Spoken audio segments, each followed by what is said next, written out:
Hi friends, আপনাদেরকে সকলকে good morning. আমি দীপু আপনাদের সামনে আবার নতুন একটা ভিডিও নিয়ে প্রেজেন্ট রয়েছি।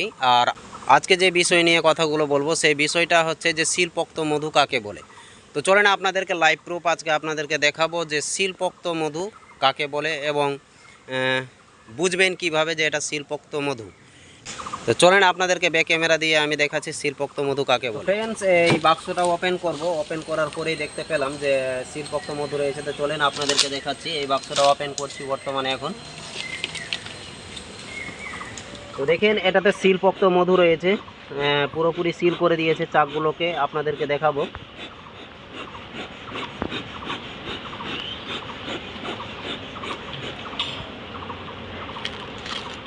চুরারে মধু টেনেছে এই বাক্সতে,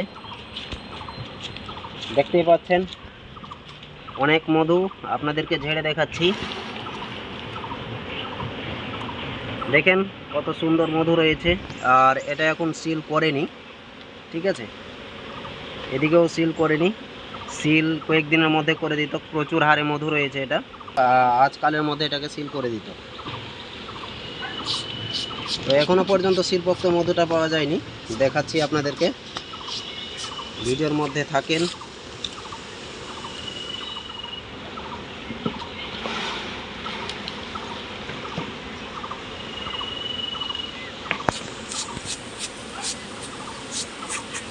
সিল দিতে শুরু করে দিয়েছিল।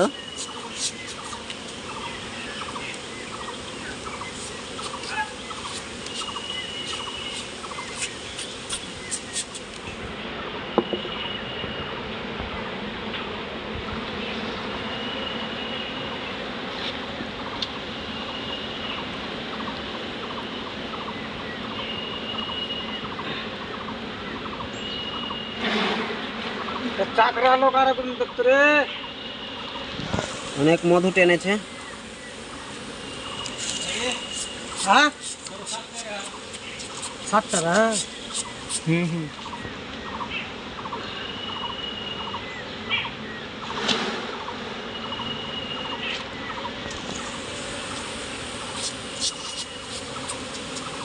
এই যে দেখেন হালকা হালকা সিল করেছে, দেখতে পাচ্ছেন।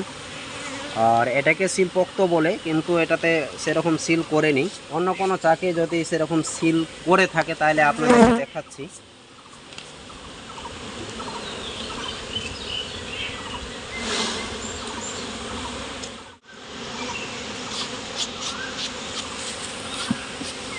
তো ফ্রেন্ডস, এই চাকের মধ্যে শিলপোক্ত মধু রয়েছে।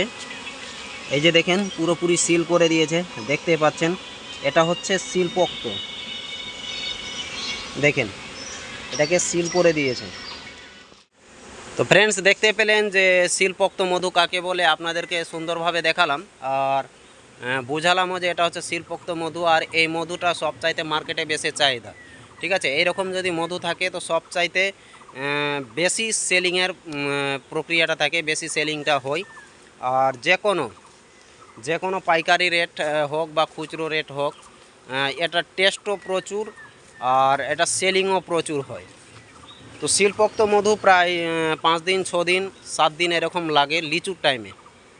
আর লিচুর টাইমে এখন বর্তমানে লিচুর টাইম, দেখতেই পাচ্ছেন। আর রিসেন্ট ভিডিও এটা। তো আমি লিচুর গাছের নিচে দাঁড়িয়ে রয়েছি। তো এখন বর্তমানে এই যে লিচুর টাইমে প্রায় 4 দিনের মধ্যেই মৌমাছি মধু লোড করে দেয় চাকের মধ্যে। তো 4 দিন পর পরও কালেকশন করা যায়। তো আপনাদেরকে বলবো, যারা যারা এই ভিডিওটা দেখছেন এবং নতুন আছেন তারা চ্যানেলটাকে সাবস্ক্রাইব করেন আর বেল আইকনটা প্রেস করে রাখুন। কারণ হচ্ছে নিত্য নতুন ভিডিও আমি ইউটিউবে আপলোড করতে থাকি। মৌমাছি সম্বন্ধে বা যে কোনো কোশ্চেন থাকুক না কেন, সেই কোশ্চেনের অ্যান্সারগুলো আমি ইউটিউবের মাধ্যমে দিয়ে থাকি। অনেক মৌমাছি চাষি ভাইরা আমাকে কমেন্টও করেছে, অনেক কিছু জিজ্ঞাসাও করেছে, সেগুলো জিজ্ঞাসার অ্যান্সারও দিয়েছি। তো আপনার মনে যদি কোনো কোশ্চেন বা ডাউট থাকে বা কিছু বিষয় নিয়ে আলোচনা করার থাকে তাহলে সরাসরি কমেন্ট করতে পারেন। সেই কমেন্ট বক্সে গিয়ে আমি অবশ্যই কমেন্টগুলো দেখি আর তাদের অ্যান্সারও দিই। থ্যাংক ইউ আপনাদেরকে। Bye bye. আবারও আসি নতুন একটা ভিডিও নিয়ে।